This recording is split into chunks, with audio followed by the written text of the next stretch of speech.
Hey, this is Harold Goldberg from the New York Video Game Critics Circle and the New York Game Awards. I'm the founder of both and the critic at the New York Times, and we're here to announce our Andrew Yoon Legend Award winner.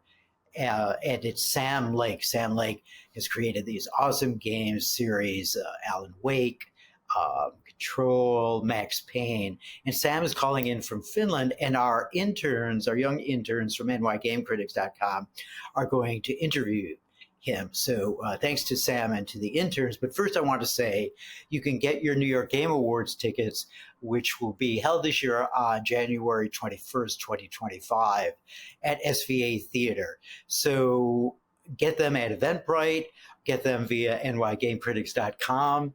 And now let me introduce our awesome interns and Sam Lake, direct from Finland.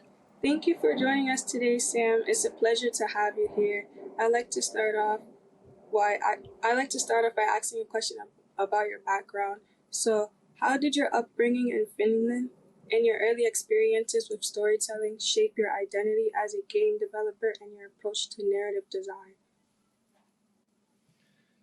Thank you. And a pleasure is all mine being here talking about this.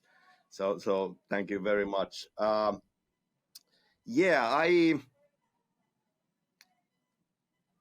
grew up in Finland, and from very young age, I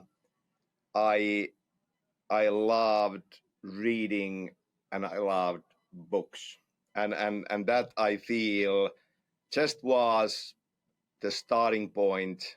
Like, I have vivid recollections of my father reading me bedtime stories and seeing all the events of the book crystal clear in my head.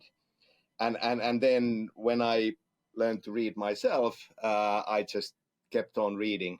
At the same time, I fell in love with comic books, fell in love with movies and television shows, and just loved inventing things, stories in my head from very young age, and even writing something like pretty early on.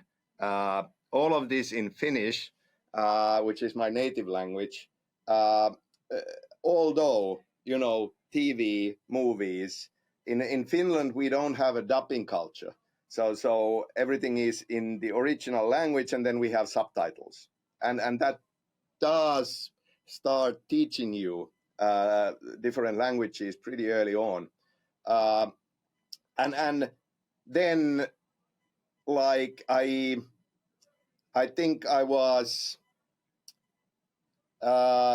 around 15 years old or so when computer games started really kind of like coming up, and I got my first gaming machine, which was Commodore 64, and really loved games and especially role-playing games, and was constantly blown away and amazed by the worlds that, like, even if the graphics are very simple, like say Ultima games, the early ones, it's basically stick figures, but it's a whole world. And I was amazed how is this possible to create a whole world where you can dive in and explore and have adventures. And from that, the next thing I fell in love was role-playing games, the tabletop role-playing games. And I started creating adventures and whole worlds and campaigns. And it was around this time, before high school, where I just realized that all of my hobbies are in English. And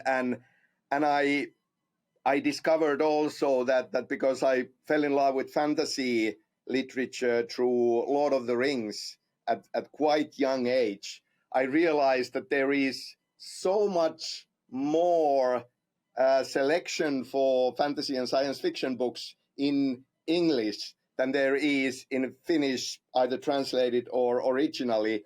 And I just switched to English at that point. And ever since, I've been reading everything mostly in English and writing bit by bit in English. That's the background.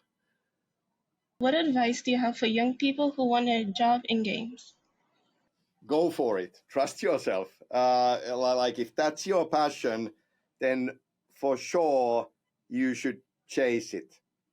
As silly it is, as partly because like for young people who want to be in games are probably gamers to begin with, but also like often these days I have people who are already working in writing as an example, but know nothing about the games, but see that games are growing bigger and more successful, so they are suddenly very interested about, you know, could they be working in games? And there I go, maybe you should try playing some games to understand what games really are and what they can do, and see if you really would like to be in games beyond just an idea that well, there could be work there. So for young people who want to be in games, I would trust that they probably are gamers and actually then understand quite a bit about games. But beyond that, I would say find ways of start working on games, whether it's a hobby or anything else. Like, you know, learn the tools, and if it's about writing, like even on paper, you know, tabletop playing games. Going back to them, they are a wonderful school where with practically no investment, you can learn how to design. You will get feedback immediately from the players of your game, what works and what doesn't work, and you can take those learnings into your designs. And what's more, I feel, starting out as a writer, for example, it's a very supportive, very kind of like encouraging environment, because you have a group of players who absolutely want to play more and love playing. And when you are giving them more stories that set in that world, they will eat it right up and eagerly want more and praise you for giving it to them, which for a writer starting out with some uncertainty, it's a wonderful nurturing environment to try out doing this thing and getting positive energetic feedback for it. It's evident that the making of games is often a very immensely co-creative process. So from that, I want to ask, what was working with Rockstar Games like? Uh, it was wonderful. It was a long time ago, so obviously like Remedy has been evolving and developing, and Rockstar most certainly has, you know, grown to massive success. But there were a lot of early days learnings about games, and kind of like working on games, but also marketing games, and a big part of like my work came from Rockstar. Helped a lot with casting all the actors in Max Payne. All the voiceover actors were from New York. We had wonderful voiceover director Navid Konsari, who is New York based, and kind of like I feel that in the process of working on that side of things, there were so many learnings. There were also wonderful friendships that were born out of that with Navid, but then you know, moving to Alan Wake, even if we were not working with Rockstar anymore, we kept on working with Navid as the director, and once again all the voiceover actors were cast from the New York area. So Matthew Porretta, and obviously with Max Payne, the late James McCaffrey, and who became wonderful friends and collaborators through all the projects that followed. So yeah, I treasure the memories and value the learnings a lot.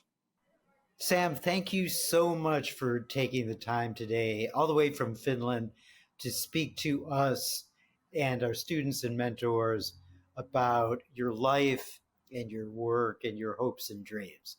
It's been excellent. And you can see Sam Lake live with us as our Andrew Yoon Legend Award winner on 1/21/25. You can buy a ticket via our website, nygamecritics.com, or Eventbrite. We want to see you there. Sam wants to see you there. All our interns will be there on stage too. So it's going to be a great time, as it always is. So we'll see you there. And thank you again, Sam. Thank you so much. This has been a pleasure and an honor, and really looking forward to being in New York at the event in January.